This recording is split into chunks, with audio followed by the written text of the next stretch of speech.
汤圆的年货架啊，正前才互人投诉讲内底介绍拢咧黑白化，即马佫去互讲买回去的这肉酥甲肉干内底有塑胶粒仔甲铁路啊落去的铁线。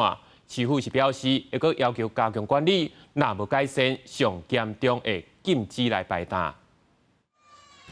农历春节伫要到啊，落雨天佫冷叽叽，加上汤圆年货大家，一直有消费争议，现场买气无好。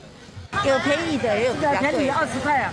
我觉得应该可以，就是内容更丰富一点。伫顶日汤仔介绍前期，年货大家佫传出肉酥，互发现不明的塑胶片，甲肉干藏有铁丝，民众的手互挂着伤。我们肉干现烤都是一整片的，一整片之后拿出来现场现切，有钢刷不可能没看到。肉干在现场烘烤后分切成条状，冷却装袋贩售。现场建有钢刷，用于烤台刷洗。查核时检视肉干条未见钢刷等异物。针对肉酥坊发现有塑胶片的业者，已经要求停止营业和撤摊。另外一间业者防止控肉干藏铁丝，卫生局稽查了后，依食安法规定要求业者随改正。23号早已经无搁使用铁路啊清洁用具。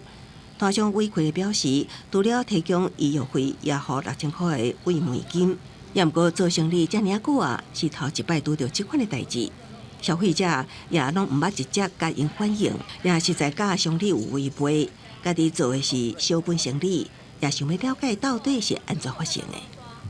让民众来桃园年货大街能够安心采买，市府将由卫生局以及消保官不定期做稽查。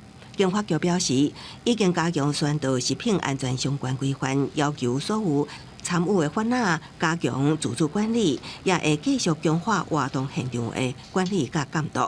针对于贩仔消费争议案件，市府会依照经济轻重来撤摊，也是靠缴的保证金来维护民众的权益。